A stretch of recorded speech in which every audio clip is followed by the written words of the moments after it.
Hello दोस्तों, कैसे आप सभी? उम्मीद करता हूँ अच्छे होंगे, मस्त होंगे, पढ़ रहे होंगे। तो आज मैं फिर से आ गया हूँ अपने एक नए सेशन के साथ अपने यूट्यूब चैनल विद्यापुर संस्थान पर।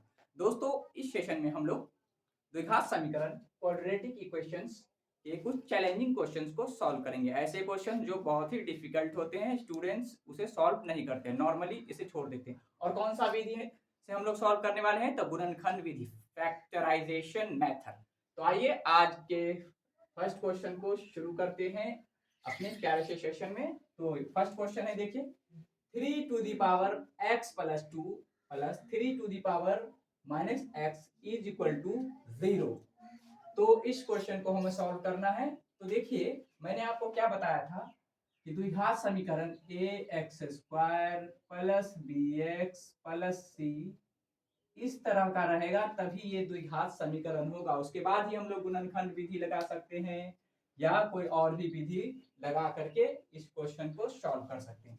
लेकिन इसमें तो ऐसा कुछ दिख नहीं रहा है। तो दोस्तों, ये इसे पहले हम लोग द्विघात समीकरण इस रूप में लाएंगे, उसके बाद उसे सॉल्व करेंगे अपने मेथड से। कौन सा मेथड होगा? तो वो होगा गुणनखंड विधि, फैक्टराइजेशन मेथड। तो आइए, इस तरह के क्वेश्चंस को सॉल्व करने के लिए फर्स्ट ऑफ ऑल हम लोगों को पिछले क्लास का छोटा सा कंसेप्ट सीखना होगा। देखिए, पिछले क्लासेस में हम लोग पढ़ चुके हैं कि a⁴m इंटू a⁴n अगर रहे तो वो होता है a⁴m + n।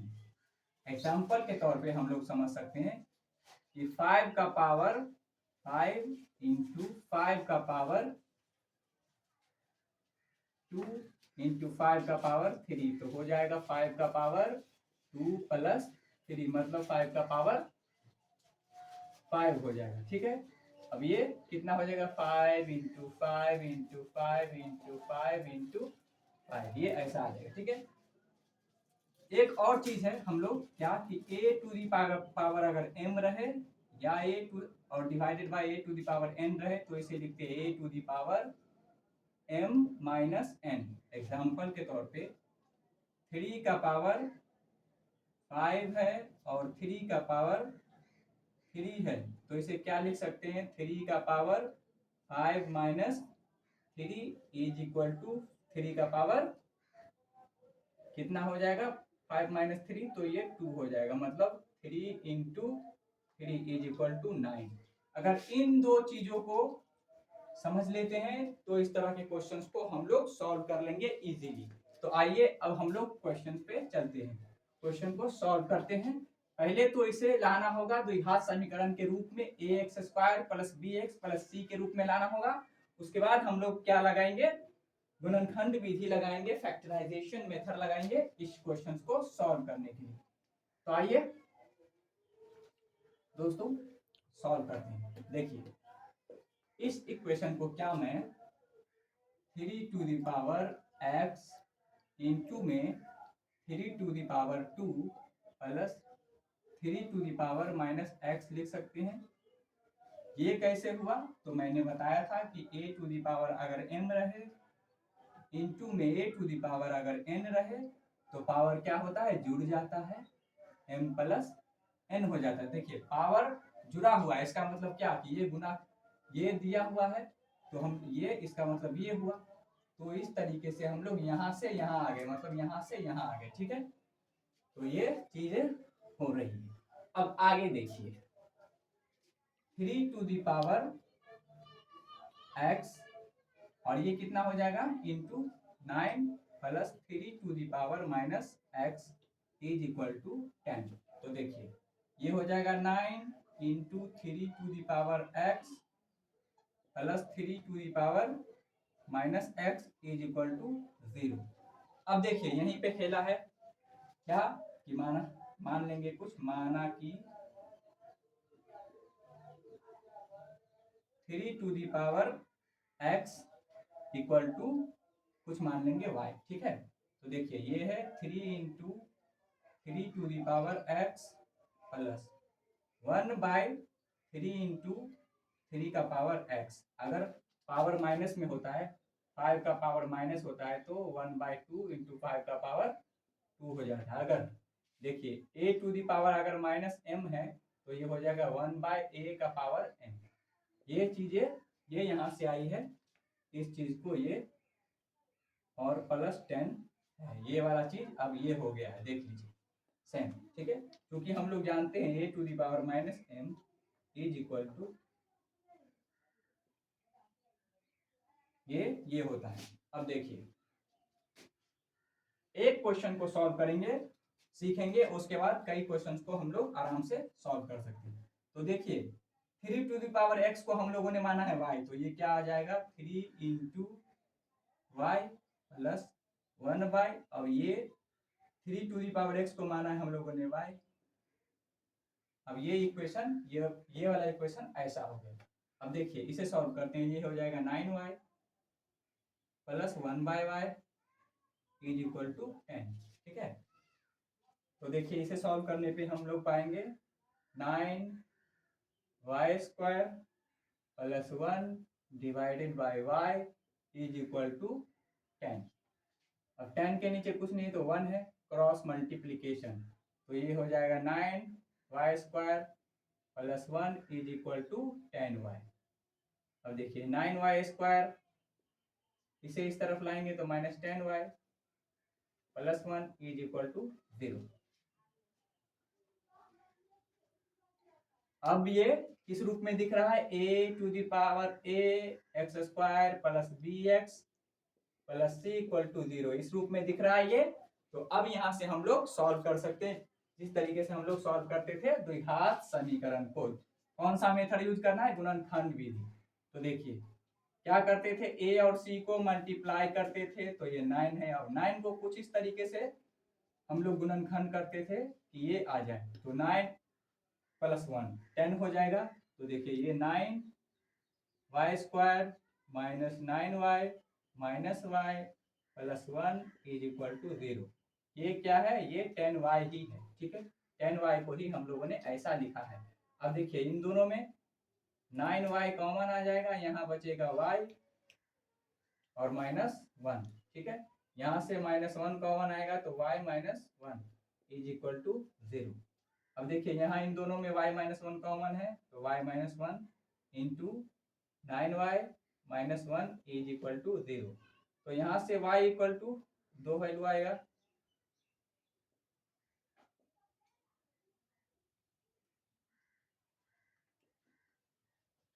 तो ये आएगा y का वैल्यू 1 और y का वैल्यू आएगा 1/9। अब देखिए ये चीज आ गया है। हम लोगों ने क्या माना था, 3 टू दी पावर x को हम लोगों ने y माना था। तो देखिए 3 टू दी पावर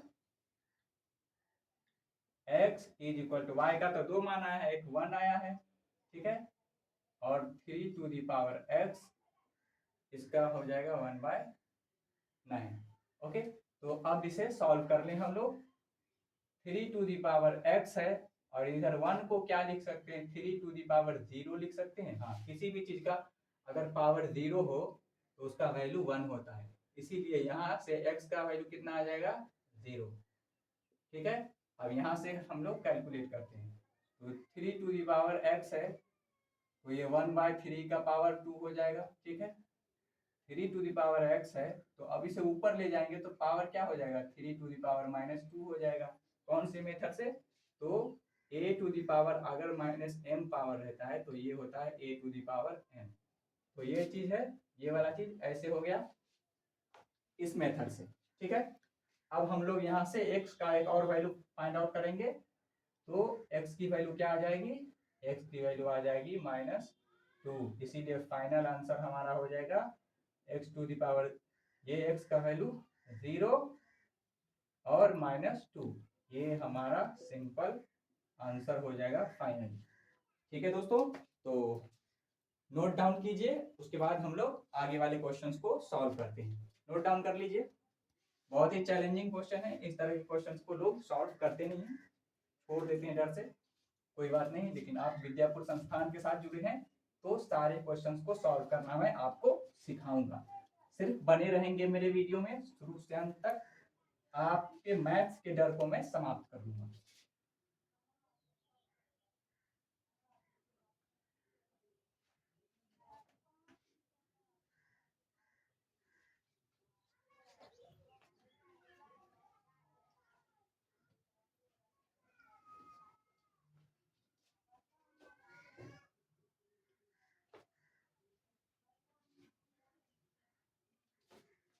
आइए सेकेंड क्वेश्चन है, question number second.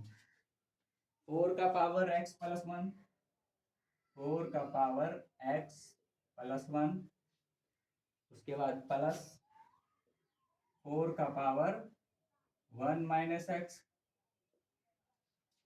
Is equal to 10। ठीक है दोस्तों, ये अब इसे सॉल्व करना है हम लोगों को। तो देखिए इसे हम लोग क्या लिख सकते हैं, 4 टू दी पावर x लिख सकते हैं इंटू 4 टू दी पावर 1, ठीक है, plus 4 to the power 1 into 4 to the power minus x, ये लिख सकते हैं इज इक्वल टू 10। कैसे, तो देखिए a to the power m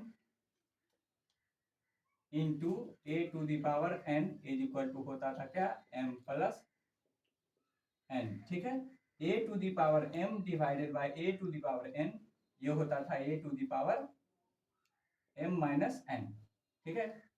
तो देखिए ये वाला हो गया इस वाले मेथड से और ये वाला हो गया इस वाले मेथड से, ठीक है।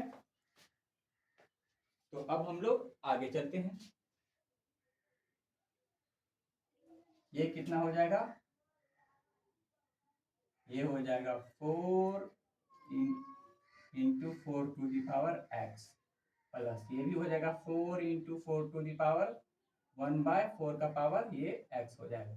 ये कैसे हुआ, तो ये होता है a to the power minus m is equal to a to the power 1/m, ये वाले मेथड से ये हुआ, ठीक है। ये वाला अगर आप जानते हैं तो ये ऐसे हो गया,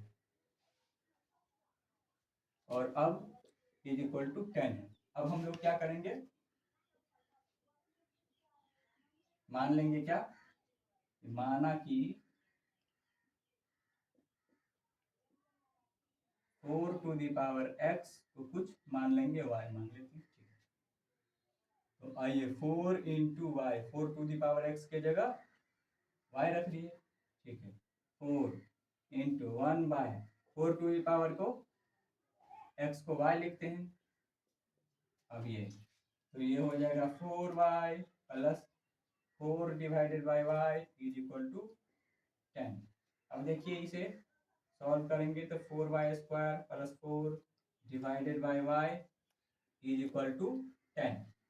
नीचे कुछ नहीं है तो 1, ठीक है। क्रॉस मल्टीप्लाई होता है तो क्रॉस मल्टीप्लाई होके 4y² plus 4 is equal to 10y।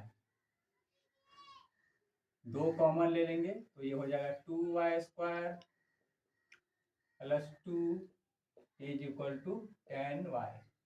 तो 2 से कैंसिल कर लेंगे तो यहाँ 5 आ जाएगा, तो 2y² माइनस 5y, ये 5y बचा था, प्लस 2 इज इक्वल टू 0 आ गया। अब यहाँ से हम लोग 2y² minus 4y minus y plus 2 is equal to 0। इन दोनों में देखिए 2y कॉमन आ रहा है तो यहाँ बचेगा y माइनस 2, माइनस 1 इन दोनों में कॉमन आ जाएगा तो ये होगा y minus 2 is equal to 0।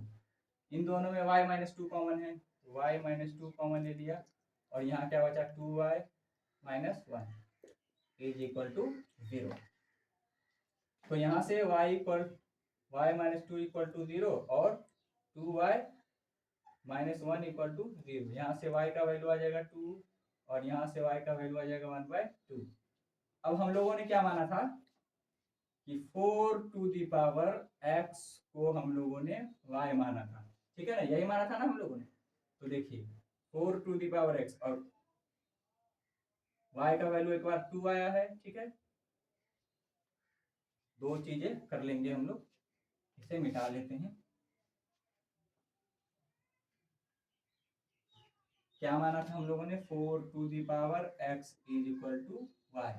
तो क्या हो जाएगा 4 टू दी पावर x, एक बार y का वैल्यू 2 लेंगे और 4 टू दी पावर x एक बार y का वैल्यू 1/2 लेंगे। तो देखिए इसे सॉल्व करते हैं तो 2 into 2 into x is equal to 2, ठीक है।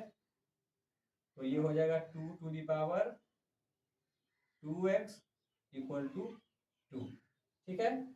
और इस पे पावर कुछ नहीं है तो पावर 1 है, तो बेस सेम होता है तो पावर दोनों का बराबर हो जाए, यहाँ पावर और यहाँ पावर, तो ये 2x इज इक्वल टू 1, इसीलिए x इक्वल टू हो जाएगा 1/2। अब यहाँ से देखिए ये भी हो जाएगा ऐसा, और ये 2⁻⁻1, ठीक है। तो 2 ये हो जाएगा 2x इज इक्वल टू 2⁻⁻1।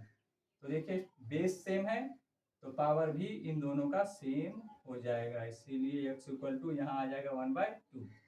तो x का वैल्यू कितना आ गया दोस्तों, x का वैल्यू 1/2, एक -1/2 और एक 1/2, ये हमारा आंसर हो गया फाइनल। ठीक है दोस्तों, नोट डाउन कर लीजिए। चलते हैं नेक्स्ट क्वेश्चन पे। ओके, नोट डाउन कीजिए।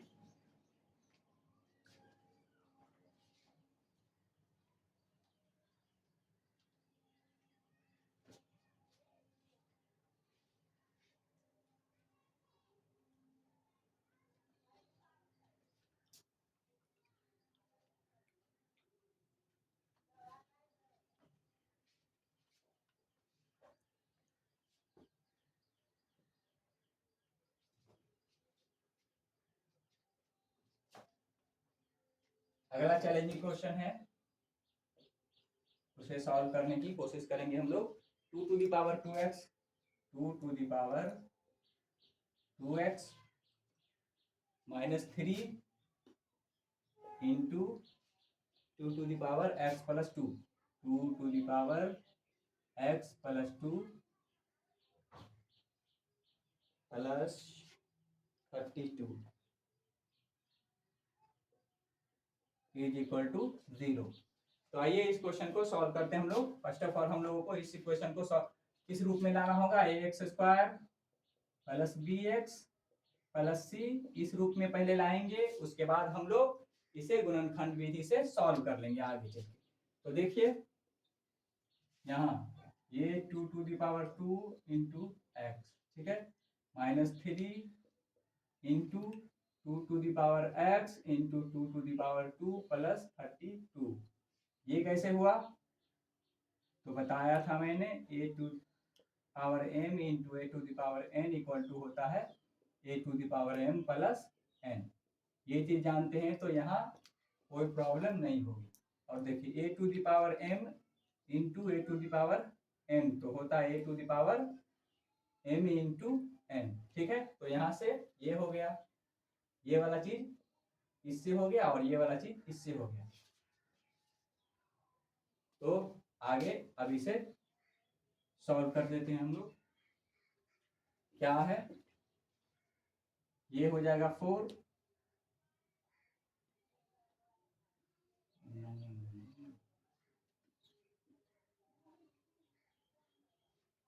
2x into 2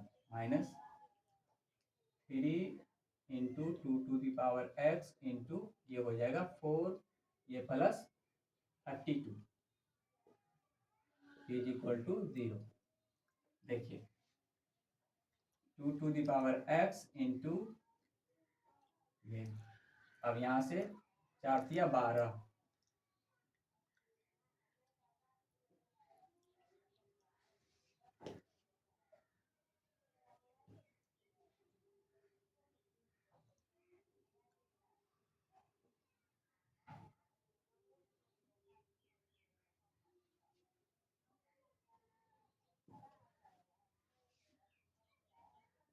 equal to 0। अब देखिए क्या करेंगे, इसे मान लेंगे, माना कि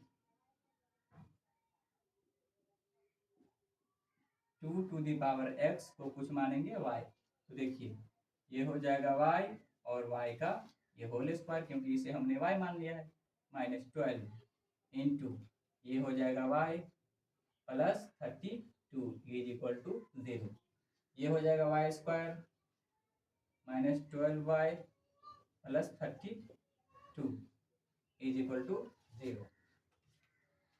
8 चौक 32, तो y² -8y -4y + 32 is equal to 0। अब देखिए यहाँ से y कॉमन लेंगे तो y -8 -4 कॉमन लेंगे तो y -8, इन दोनों में से y -8 कॉमन लेंगे तो यहाँ बचेगा y और यहाँ बचेगा -4 इज इक्वल टू 0। ठीक है, तो y -8 इक्वल टू 0 ये एक वैल्यू देगा और y -4 इक्वल टू 0 ये भी एक वैल्यू देगा। तो y इक्वल टू हो जाएगा यहाँ से 8 और यहाँ से y इक्वल टू 4 आ जाएगा। ठीक है दोस्तों, तो हम लोगों ने y किसे माना था? 2 टू दी पावर x को माना था। 2 टू दी पावर x को हम लोगों ने y माना था। तो 2 to the power x equal to y का एक वैल्यू 8 है और 2 to the power x y का एक वैल्यू 4 है। तो अब यहाँ से इसे सॉल्व कर लेंगे तो 2 to the power x is equal to 2 to the power 3। जब बेस सेम होता है तो पावर सेम हो जाता है, तो x इक्वल टू 3। यहाँ देखिए 2 to the power x equal to 2 to the power 2। Base same है, इसका मतलब क्या कि पावर भी सेम हो। तो यहाँ आंसर क्या आ जाएगा? x इक्वल टू 2 और 3 हमारा ये फाइनल आंसर हो जाएगा। ठीक है, नोट डाउन कर लीजिए और नोट डाउन कर लीजिए। अगला क्वेश्चन सॉल्व करते हैं हम लोग।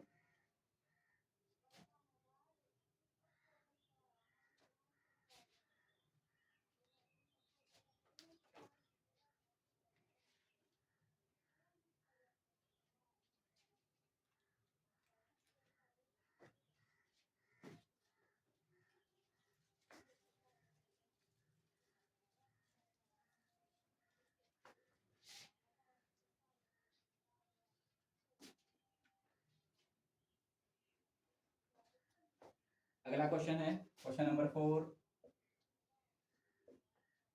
x plus root under x